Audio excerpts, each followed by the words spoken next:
Astaghfirullah. Bismillahirrahmanirrahim. Assalamualaikum warahmatullahi wabarakatuh.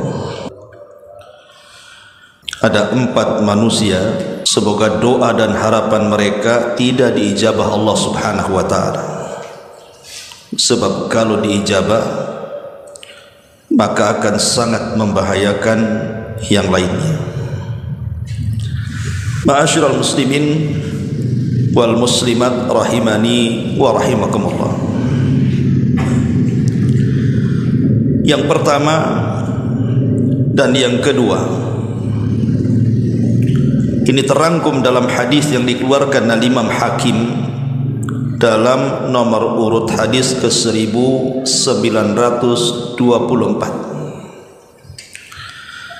dan dinyatakan sahih oleh Imam Hakim dan juga Al-Zahabi dan Syekh Albani menghasankan riwayatnya. Hadis ini dari Abdullah bin Mas'ud radhiyallahu anhu. Nabi sallallahu alaihi wasallam beliau biasa membaca doa yang seperti ini. Allahumma hfadni bil islami qa'ima wahfadni bil islami qa'ida wahfadni bil islami raqida wala tushmit bi aduwan hasida.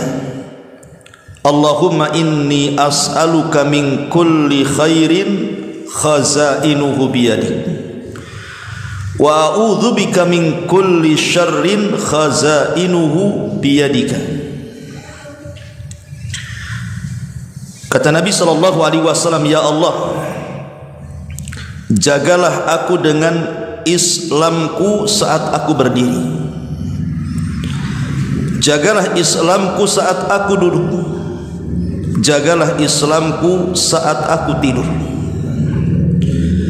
dan janganlah engkau membuat musuh-musuh dan juga orang-orang yang hasad gembira atas penderitaanku. Ya Allah, aku memohon kepadamu segala kebaikan yang kunci-kuncinya berada di tangan, dan aku berlindung kepadamu ya Allah dari segala keburukan yang kunci-kuncinya berada di tangan. Dalam doa yang diajarkan Nabi sallallahu alaihi wasallam, di sini ada kalimat aduwan hasida, musuh dan orang yang hasad. Jadi yang pertama, kita meminta kepada Allah subhanahu wa ta'ala agar jangan sampai keinginan musuh-musuh kita, doa-doa musuh-musuh kita dikabulkan oleh Allah subhanahu wa ta'ala. Dan yang kedua, jangan sampai harapan-harapan dan doa-doa orang yang dengki dan hasad dikabulkan oleh Allah subhanahu wa ta'ala, karena dua manusia ini membahayakan yang lainnya. Ma'asyiral muslimin yang dimuliakan Allah subhanahu wa ta'ala, ini yang pertama dan yang kedua, nanti kita jabarkan. Kemudian yang ketiga dan yang keempat, disebutkan dalam sebuah hadis, tetapi hadis ini dinyatakan lemah oleh para ulama, karena ada seseorang yang bernama Abu Ismah,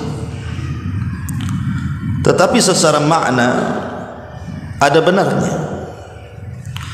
Hadis dari Abi Hurairah radhiyallahu anhu, di mana Nabi sallallahu alaihi wasallam mengatakan, Allahumma la tuti' fina tajiran wala musafiran, tajiruna yuhibbul ghala wa musafiruna yakrahul matara. Ya Allah, jangan kau penuhi keinginan-keinginan mereka kepada kami. Siapa mereka? Pertama pedagang, dan yang kedua musafir. Kapan pedagang dan musafir ini kita minta kepada Allah agar doa-doanya tidak dikabulkan? Amma tajiruna yuhibbul ghala, Tentu dalam perkara khusus ketika para pedagang itu menghendaki harga-harga naik. Dan yang kedua, wa musafiruna, dan orang-orang yang safar di antara kami ketika dia tidak suka turunnya hujan, biar lancar perjalanannya. Berarti di sini kalau kita gabungkan 4 manusia itu, pertama musuh kita. Jangan sampai keinginannya dikabulkan. Yang kedua orang hasad, jangan sampai keinginan dikabulkan. Kemudian yang ketiga para pedagang, dalam perkara khusus maksudnya ketika dia menghendaki harga itu melonjak supaya untungnya banyak. Dan yang keempat para musafir yang menghendaki supaya jangan sampai ada hujan, supaya dia lancar perjalanannya. Inilah 4 orang, kalau bisa jangan dikabulkan keinginannya. Baik, kita rinci satu persatu. Pertama adalah musuh kita. Sebelum kita menjelaskan tentang musuh kita dan orang yang hasad, dalam hadis ini sebenarnya ada riwayat yang lain. Riwayat daripada Umar bin Khattab radhiyallahu anhu. Jadi satu hari Umar itu ditimpakan musibah dari Allah Azza wa Jalla berupa kesusahan, kebangkrutan, sehingga dia merasa susah sekali hidupnya karena bangkrut usahanya. Akhirnya kemudian dia datang kepada Nabi SAW dan dia tahu Rasul itu orang yang paling karim, Rasul itu orang yang paling dermawan, tidak mungkin menolak permintaan. Kalau ada orang yang meminta sesuatu pasti diberi oleh Rasul kalau ada. Jadi Umar ini datang kepada Nabi SAW meminta agar Nabi SAW memberikan 1 wasak kurma. Tapi Nabi SAW katakan, ya Umar, maukah kuajarkan kepadamu beberapa kalimat yang itu lebih baik dibandingkan 1 wasak kurma? Maka Umar radhiyallahu mengatakan, tidak mengapa wahai Rasul, berikanlah kalimat-kalimat itu, tapi tetaplah kau berikan 1 wasak kurma itu. Dapat kurma, dapat doa. Itulah enaknya. Ya. Akhirnya Nabi SAW mengajarkan doa ini. Katakan, ya Umar, Allahumma fadni bil islami qa'imah, wafadni bil islami qa'idah, wafadni bil islami raqidah, wala tushmit bi aduwan wala hasidah. Allahumma inni as'aluka min kulli khairin khazainuhu biyadik, wa a'udzu bika min kulli syarrin khazainuhu biyadika.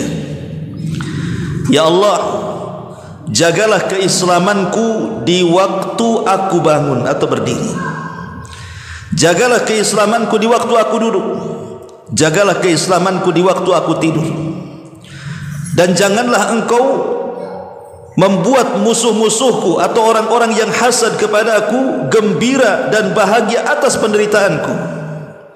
Ya Allah, aku memohon kepadamu segala kebaikan yang kunci-kuncinya berada di tanganmu, dan aku berlindung kepadamu dari segala keburukan yang kunci-kuncinya berada di tanganmu. Ma'asyiral muslimin yang dimuliakan Allah Azza wa Jalla, hadis ini atau doa yang diajarkan Nabi SAW ini ada beberapa faedah. Yang pertama, pentingnya kita istiqamah di atas Islam. Karena di sini Rasul mengajarkan kepada kita agar Allah menjaga keislaman kita, baik ketika kita bangun, baik ketika kita duduk ataupun ketika tertidur. Jangan sampai lepas keislaman itu dari badan kita. Karena tidak ada nikmat yang paling besar dalam hidup kita ini melebihi agama Islam. Makanya Allah Subhanahu wa taala memerintahkan kita dalam firman-Nya, ya ayyuhalladzina amanu taqullaha haqqa tuqati wa la tamutunna illa wa antum muslimun. Janganlah kalian mati kecuali mati kalian itu di atas Islam. Dan ini adalah wasiat para nabi.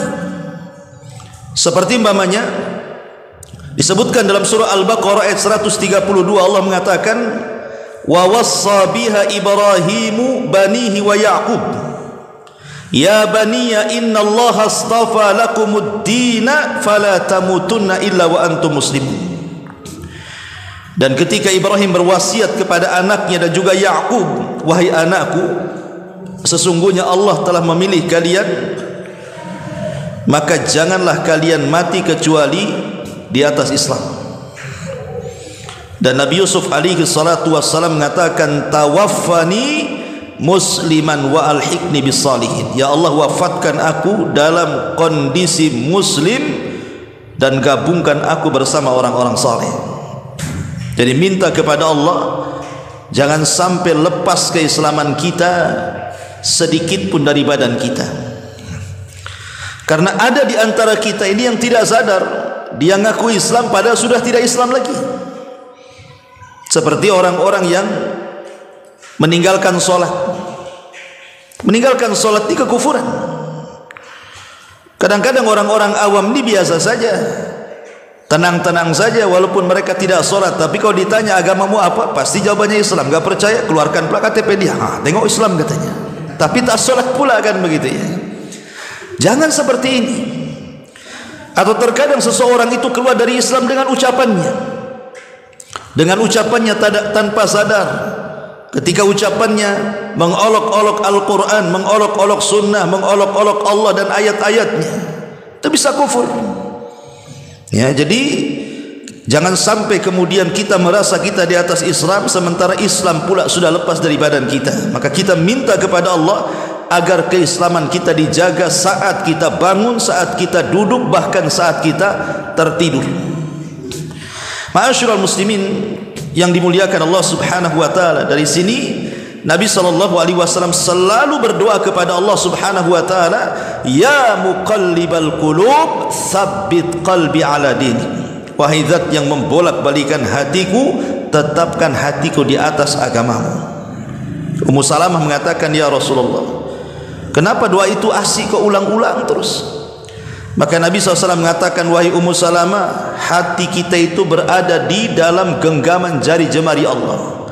Allah bisa saja kemudian merubah hati kita sesuai dengan kehendaknya. Maka senantiasa meminta kepada Allah, Rabbana la tuzigh qulubana ba'da id hadaitana wa hab lana min ladunka rahmatan innaka antal wahhab. Inilah doa supaya kita istiqamah. Rabbana la tuzigh qulubana, ya Allah, jangan kau sesatkan hati-hati kami setelah engkau berikan hidayah kepada kami. Ma'asyiral muslimin yang dimuliakan Allah Subhanahu wa taala. Kemudian yang kedua, inilah yang kita bahas. Ada beberapa orang yang kita meminta kepada Allah Subhanahu wa taala jangan sampai harapan mereka, keinginan mereka, doa-doa mereka dikabulkan oleh Allah Subhanahu wa taala. Siapa mereka? Yang pertama, musuh kita. Ma'asyiral muslimin yang dimuliakan Allah Subhanahu wa taala, hakikat musuh itu adalah ketika mereka menyerang agama kita. Hakikat musuh kita adalah orang-orang yang menyerang agama kita, membuat syubhat kepada agama kita. Itulah musuh-musuh kita. Karena keinginan musuh-musuh kita ini, mereka hendak merusak agama kita. Kemudian mereka melancarkan syubhat-syubhat dan juga syahwat-syahwat supaya orang-orang yang sudah beragama Islam, minimalnya walaupun mereka tidak keluar dari Islam, tapi jauh dari ajaran Islam.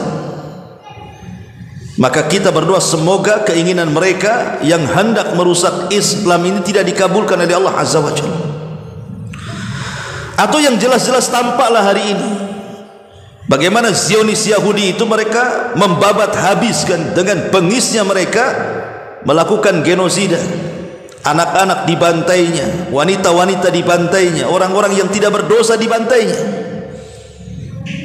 Itulah musuh-musuh itu, jahat mereka. Makanya kalau seandainya keinginan mereka dipenuhi oleh Allah Subhanahu wa taala, bahaya.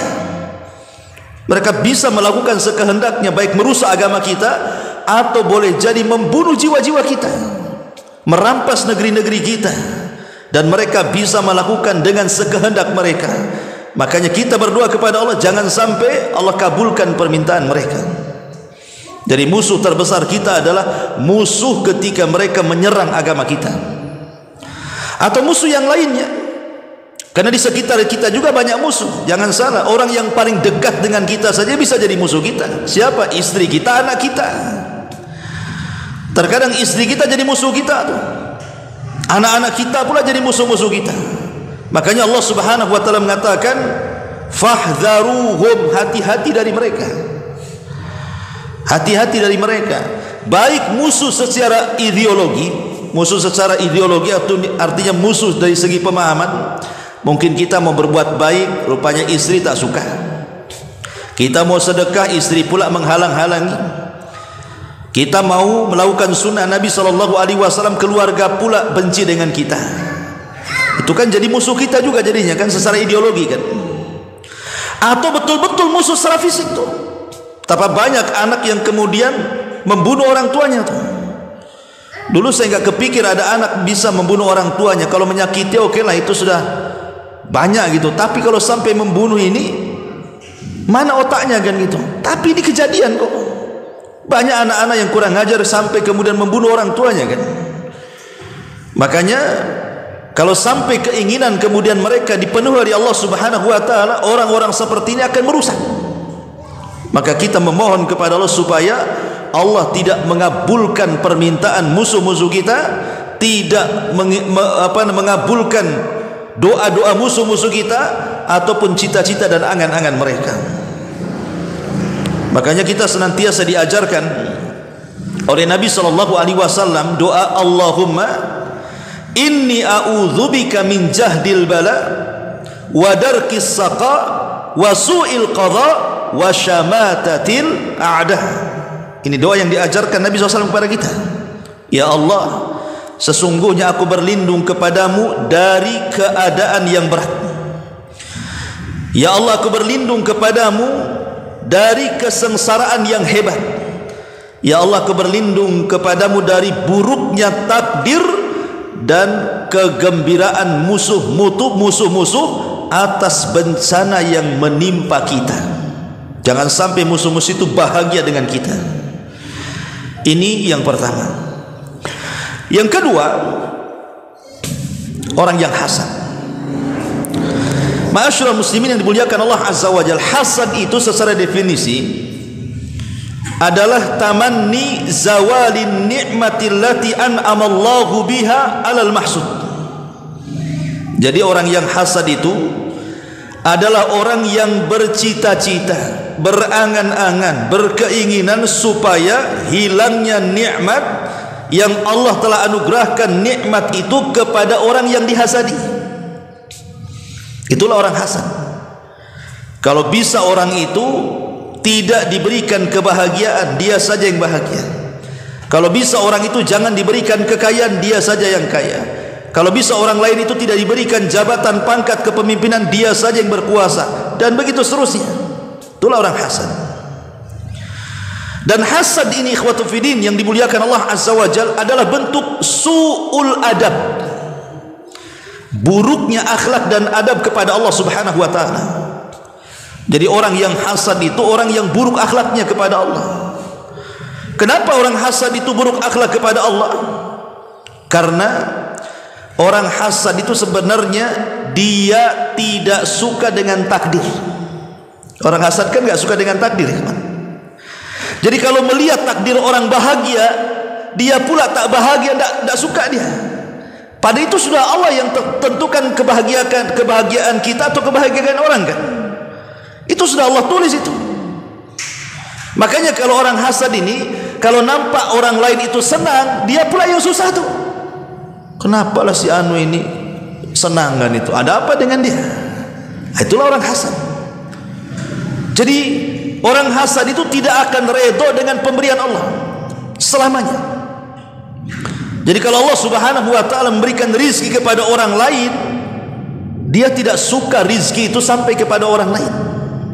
Makanya kemudian orang hasad itu mereka membenci nikmat Allah Subhanahu wa taala. Hakikatnya membenci nikmat Allah. Karena kalau seandainya mau diungkapkan di orang hasad ini, seolah-olah mereka mengatakan apa? Kenapa orang itu dikasih, kenapa saya tidak? Gitu maksudnya. Kalau mau diungkapkan itu, orang hasad itu akan ngomong begitu. Kenapa saya seperti ini, kenapa si anu seperti itu? Ma'asyiral muslimin yang dimuliakan Allah Azza wa Jalla. Makanya kemudian orang hasad ini termasuk orang yang su'ul adab, buruk di akhlaknya kepada Allah Subhanahu wa taala.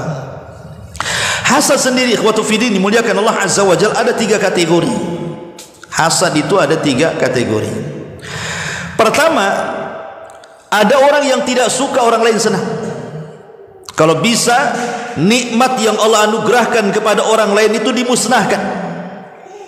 Jangan sampai kemudian dia mendapatkan nikmat, kalau kita susah sama-sama susah lah kan begitu. Ini yang pertama.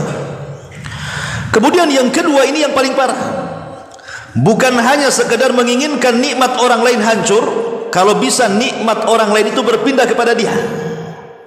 Ini kuadrat hasadnya nih ya. Kemudian yang ketiga, ya inilah yang boleh, bahkan dianjurkan. Dia berangan-angan ingin seperti dia, dapat kebahagiaan yang sama ya, tapi tidak berangan-angan untuk supaya kenikmatan orang lain itu hancur. Dia hanya memandang orang lain senang, ingin juga ikut senang, gitu maksudnya. Makanya seandainya Allah memperlihatkan kesenangan kepada orang lain, ikhwan, harusnya antum berdoa kepada Allah Subhanahu wa taala. Jadi kalau tetangga kita ini dapat nikmat, bisa membangun rumah, bisa membeli kendaraan, naik pangkat jabatannya, harusnya doa kita apa? Alhamdulillah, segala puja dan puji hanya milik Allah Subhanahu wa taala yang telah memberikan nikmat kepada saudara saya.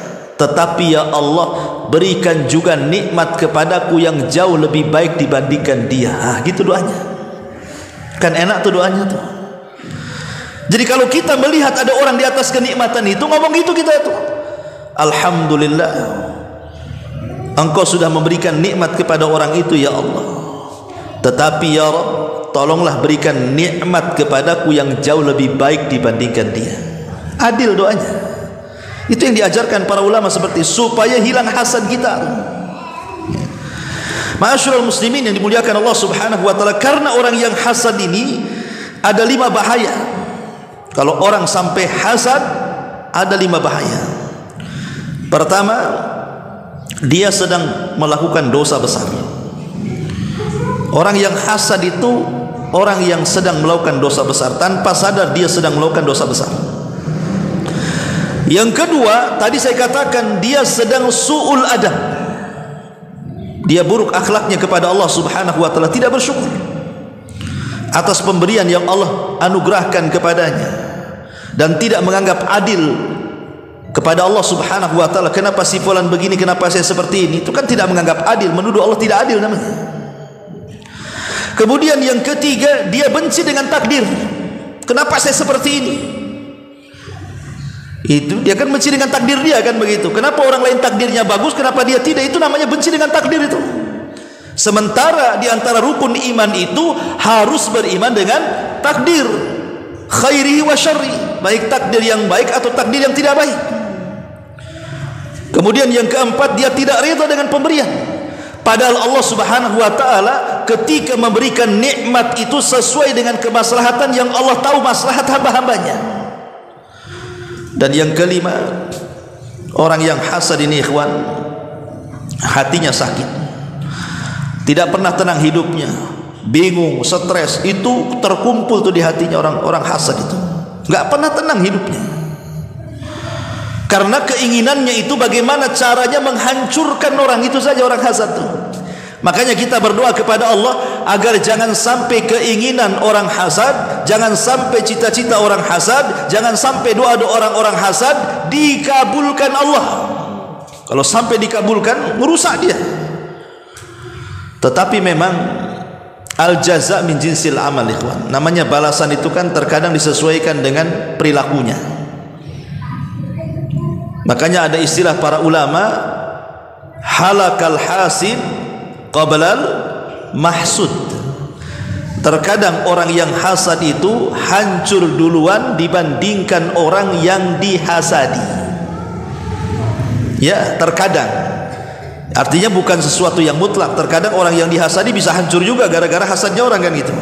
Tapi terkadang orang yang hasad itu justru hancur dulu dibandingkan orang yang dihasadi.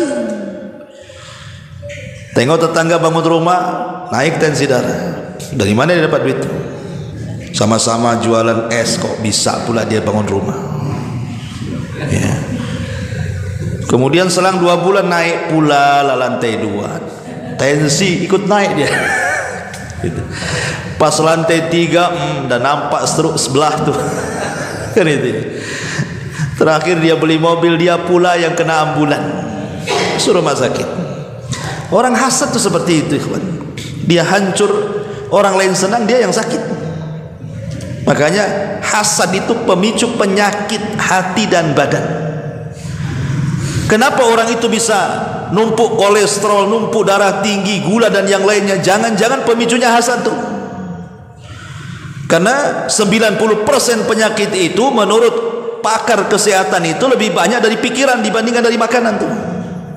Dan orang hasad itu kan mikir terus jadinya. Banyak penyakit tuh. Ma'asyiral muslimin yang dimuliakan Allah Azza wa Jalla. Dan hasad ini bahaya. Pertama karena dia akhlaknya Yahudi. Hasad di akhlaknya Yahudi. Allah Subhanahu wa taala mengatakan di dalam Al-Qur'anul Karim, am yahsudunan nas ala ma atahumullahu min fadli. Ataukah mereka orang-orang Yahudi, mereka berlaku hasad kepada manusia terhadap apa yang Allah berikan kepada mereka dari keutamaannya. Karena orang Yahudi selamanya hasad kepada orang Islam, terutama masalah kenabian. Kenapa Nabi kok di akhir zaman itu bukan dari Yahudi, kenapa dari orang Islam? Makanya hasad mereka. Jadi hasad itu akhlaknya orang Yahudi dan akhlaknya iblis. Hasad itu akhlaknya iblis. Ketika kemudian Allah Subhanahu wa taala katakan, ma mana'aka alla tasjuda idh amartu, apa yang menghalangi engkau wahai iblis untuk sujud kepada Adam ketika aku perintahkan kepadamu? Apa jawaban iblis? Ini menunjukkan apa? Hasadnya dia. Apa kata iblis? Ana khairum minhu khalaqtani min nar wa khalaqtahu min tin, katanya. Ya tidak mungkinlah saya sujud kepada Adam, ya Rabb. Engkau ciptakan aku dari api loh. Adam itu kau ciptakan dari tanah. Iblis ingin mengkiaskan api dengan cahaya itu agak mirip, tapi tanah dengan cahaya itu tak mirip. Seolah-olah iblis ingin katakan aku loh dengan malaikat itu kurang lebih, karena api dengan cahaya itu mirip-mirip, tapi tanah dengan cahaya ini tidak mirip, katanya. Berarti aku lebih mulia karena dekat dengan malaikat dibandingkan Adam, katanya. Nah, itulah hasadnya di situ. Ana khairum minhu. Dan di sini juga ada bahaya kalimat ana, ananiyah namanya. Karena pemicu hasad itu kalau sudah mengatakan ana. Nah, ini bahaya kalimat ana nih. Akuisme, ananiyah namanya. Kalau bukan karena saya, nah ini bahasanya. Ini enggak jadi nih. Ini semua saya nih. Kalau udah saya, itu hati-hati. Itu pembuka hasad tuh. Karena iblis memulai dengan kalimat saya. Ya, saya lebih baik dibandingkan Adam, katanya. Itu karena hasad. Siapa bilang, "Hai iblis, kau lebih baik dibandingkan Adam?" Tidak, Adam jauh lebih baik dibandingkan engkau. Satu, Allah ciptakan dengan kedua tangannya. Dua, Allah tiupkan ruh kepada badannya, langsung Allah meniupkan ruh. Yang ketiga, malaikat sujud kepada Adam. Yang keempat, Allah ajarkan ilmu. Yang kelima, Allah tempatkan dia di sorga dengan kenikmatannya. Mana lebih baik mana? Ya, ma'asyiral muslimin wal muslimat rahimani wa rahimakumullah. Maka orang yang kedua, jangan sampai dikabulkan doa-doanya adalah orang hasad. Ada sebuah kisah dari Khalifah Mu'tasim. Di zaman Khalifah Mu'tasim, jadi ada Khalifah Mu'tasim ini, dia takjub dengan seorang Arabi.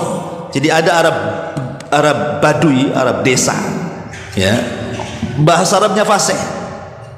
Jadi kalau ngomong bahasa Arab itu fasih, pandai bersyair Arab Badui ini. Jadi kalau ketemu dengan Khalifah, suka tuh Khalifah tuh. Khalifah Mu'tasim itu suka.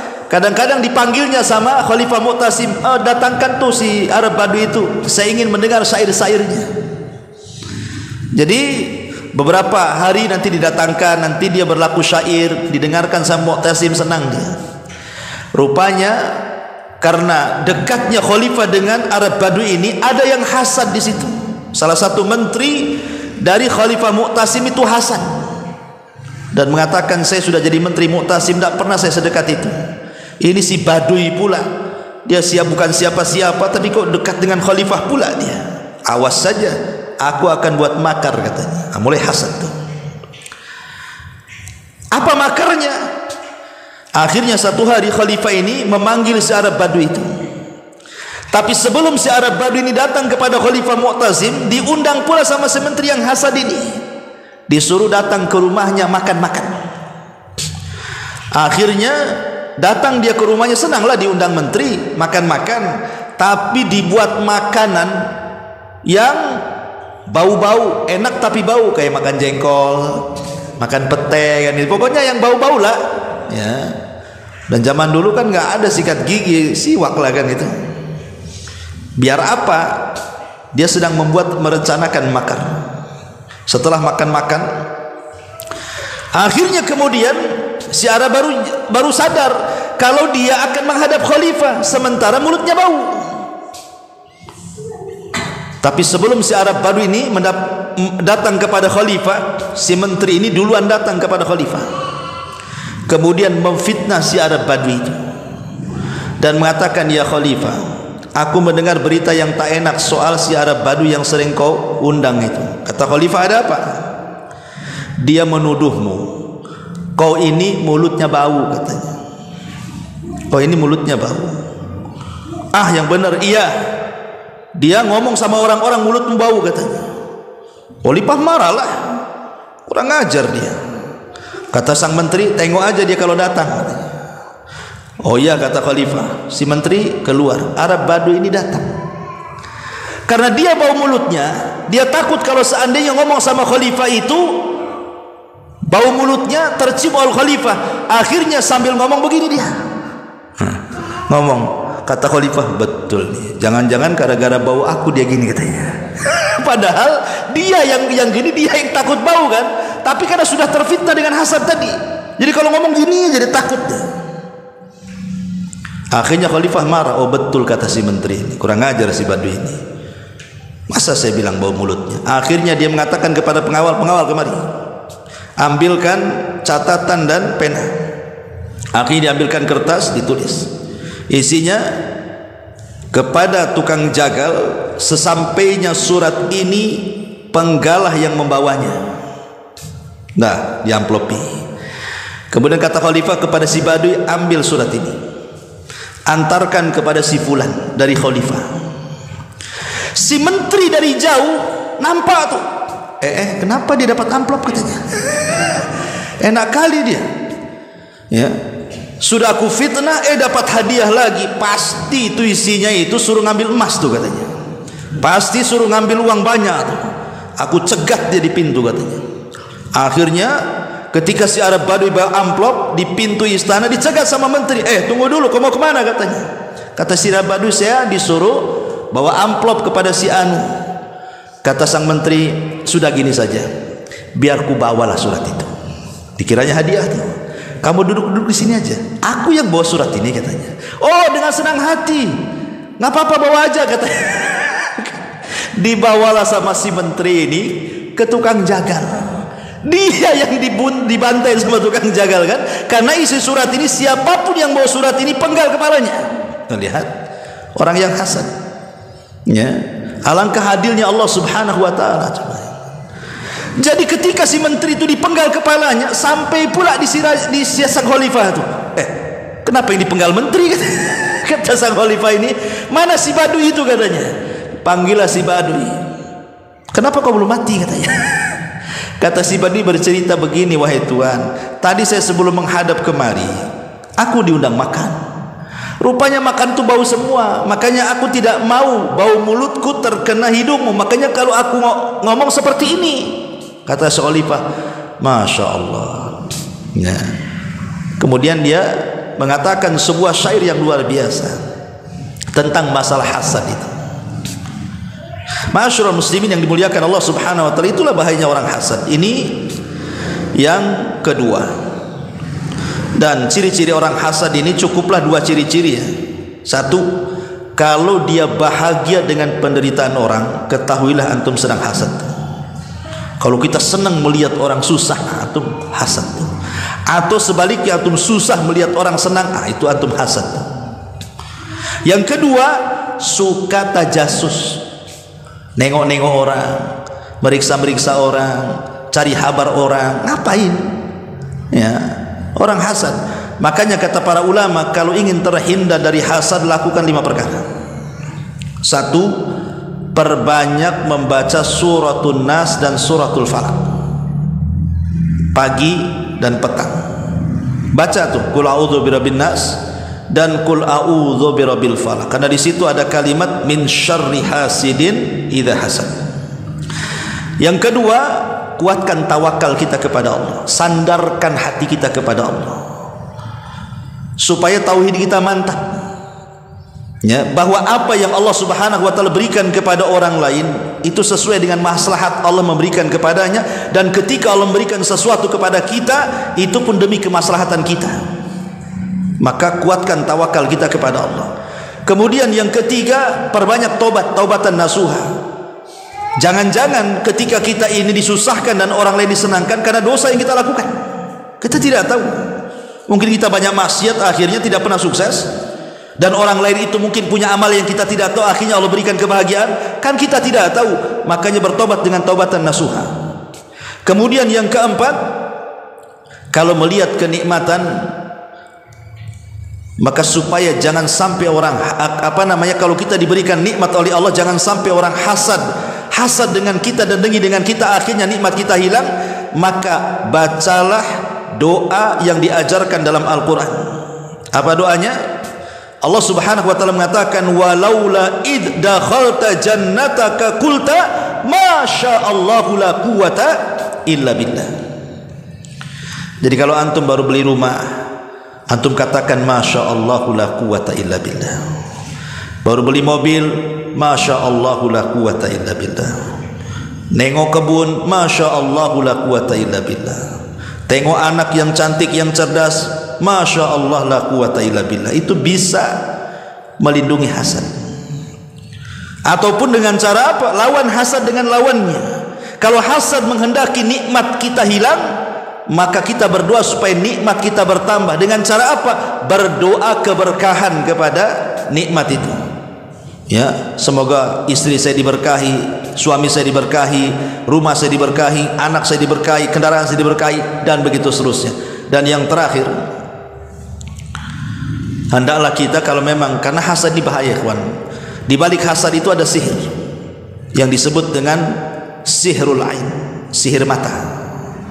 Penyakit ain itu, penyakit mata itu bukan penyakit mata yang merah itu pakai insto selesai. Bukan itu maksudnya, penyakit mata yang mengandung sihir. Karena orang penyakit ain ini kalau memandang sesuatu nikmat yang ada pada kita, itu bisa menghancurkan nikmat kita.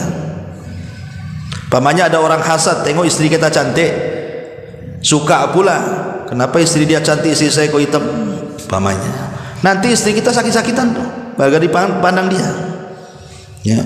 Anak kita juga, kenapa dia kok cerdas, hasad akhirnya, jadi bego pula anak kita jadinya tuh.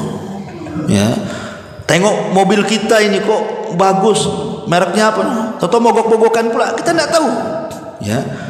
Makanya kalau terkadang kalau terkena kita ini, kita bisa sakit ikhwan, bisa sampai lumpuh.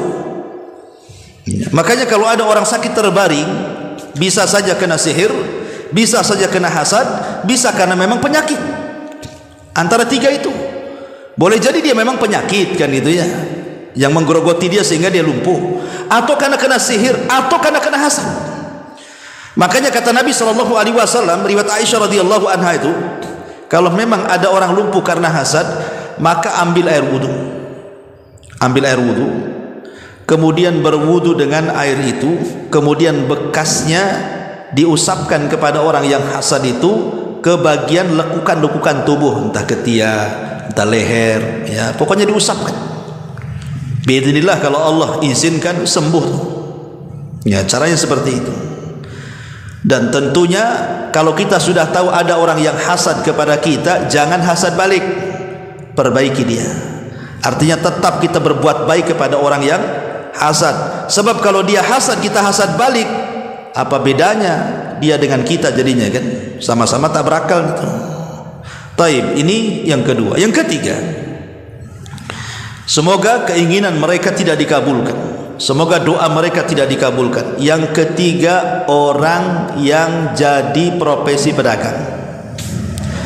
Para pedagang ya, yang berkehendak harga naik karena dia punya barang ingin dijual, kalau bisa harganya naik supaya untungnya banyak. Satu sisi memang menguntungkan kan bagi pedagang, tapi bagi orang lain merugikan. Bagi orang-orang yang susah itu akhirnya tidak bisa membeli karena harga melambung tinggi kan begitu. Kalau keinginan pedagang kalau bisa naik harga supaya untungnya banyak, tapi akan mencelakakan banyak orang. Akhirnya orang tidak sanggup beli, akhirnya kesusahan di mana-mana. Maka jangan sampai dikabulkan keinginan mereka. Karena itu keinginan sepihak mereka saja kan begitu ya. Dia tidak melihat kemaslahatan orang. Ma'asyiral muslimin yang dimuliakan Allah Azza wa Jalla. Makanya ada sebuah hadis yang dikeluarkan oleh Imam Ibnu Majah dan Ibnu Abi Dunya dari Abdullah ibn Umar radhiyallahu anhuma, ketika Nabi sallallahu alaihi wasallam mengkhawatirkan tentang 5 perkara, jangan sampai tersentuh oleh kalian. Kalau tersentuh oleh kalian, aku berlindung kepada Allah, kata Rasul. Salah satu ucapan kata Nabi sallallahu alaihi wasallam, apa kata Nabi? Wa man lam yanqusu al-mikyala wal mizan illa ukhidu bis-sinan wa syiddatil maunati wa jawri sultani alaihim. Kata Nabi, kalau manusia ini sudah mulai mengurang-urang takaran, mengurang-urang timbangan, curang dalam dagangan, zalim dalam jual belinya, maka akan ditimpakan 3 hukuman berat kepada mereka. Pertama, ukhidu bis-sinin, akan ditimpakan paceklik. Kalau tidak, wasyiddatil maunati, susahnya ekonomi. Kalau tidak, dikuasakan kepada mereka penguasa-penguasa zalim. Ma'asyiral muslimin, susahnya ekonomi, mahalnya harga-harga itu menyusahkan semua manusia. Jangan banyak item, satu item saja umpamanya bensin naik. Bensin naik, ini kan kemana-mana naiknya nih. Angkot naik, bus naik, akhirnya yang ngangkut sayur ke pasar-pasar dinaikkan gara-gara satu item, semuanya naik. Akhirnya semuanya ngeluh kan begitu. Makanya jangan sampai kemudian para pedagang yang seperti ini dikabulkan keinginannya, karena ini membahayakan orang lain. Ini yang ketiga. Dan yang terakhir, para musafir. Karena musafir di zaman dulu kan beda dengan musafir di zaman sekarang. Kalau musafir di zaman sekarang ialah pakai pesawat, hujan pun tak ada masalah, ya, naik mobil dan begitu seterusnya. Tapi kan masih ada juga yang naik motor. Kalau di Jawa itu kan perjalanan jauh tuh, dari satu daerah ke daerah berikutnya itu bisa 1 hari dia nekat pakai motor dengan keluarganya, anaknya. Ya kalau bisa itu jangan hujan. Kalau hujan bisa masuk angin tuh, gitu ya. Kalau hujan bahaya, apalagi sampai banjir dan begitu seterusnya. Makanya kalau seorang musafir kemudian berdoa kepada Allah, ya Allah kalau bisa jangan ada hujan, supaya perjalanan saya sampai betul-betul ke rumah saya. Maka kita katakan jangan dikabulkan keinginannya, karena bagi dia saja supaya tidak hujan. Karena bagi yang lain hujan itu manfaat, ya. Bagi yang lain hujan itu manfaat, karena hujan itu nikmat dan hujan itu rahmat. Lihat bagaimana kalau tidak turun hujan itu daerah itu kering kelontang, itu tidak bisa ditanami. Akhirnya bukan manusia saja susah ekonomi, binatang pula tak bisa makan, susah akhirnya. Ma'asyiral muslimin yang dimuliakan Allah Azza wa Jalla. Makanya kalau seandainya ada turun hujan, maka kita katakan ini rahmat dari Allah. Ucapkan kalimat itu, ya, hadza rahmatullah, ini rahmat dari Allah Subhanahu wa taala. Dan kalau seandainya agak besar sekali hujannya, maka kita katakan Allahumma sayyiban nafi'ah, ya Allah cucurkanlah hujan itu dan dia membawa manfaat bagi kita. Dan kalau seandainya makin lebat, angin di mana-mana gitu ya, udah mulai membahayakan nih, maka antum berdoa, Allahumma hawalaina wala alaina, Allahumma alal akam wad tirab wa butunil audiyati wa nabata syajari, kata Rasul. Ya Allah, jangan sampai hujan itu mencelakakan kita di sini. Kalau bisa kau pindahlah hujan itu ya Allah ke gunung-gunung, ke bukit-bukit, ke tempat-tempat yang banyak pohon supaya tidak membahayakan. Nah, jadi ada tingkatan-tingkatannya berdoa. Kalau masih wajar, ini rahmat dari Allah. Kalau udah mulai deras, Allahumma sayyiban nafi'ah, mudah-mudahan bawa manfaat. Ini kalau membahayakan banyak angin, lain lagi, Allahumma hawalaina wala alaina, ya Allah jangan bahayakanlah hujan itu untuk kami. Karena kalau sudah hujannya deras, banyak angin, bisa banjir di mana-mana tuh. Bahkan angin tuh bisa ngangkat pula atap-atap rumah orang. Wallahu alam. Subhanakallah bihamdika asyhadu an la ilaha illa anta astaghfiruka wa atubu ilaik. Allahu taala alam. Assalamualaikum warahmatullahi wabarakatuh.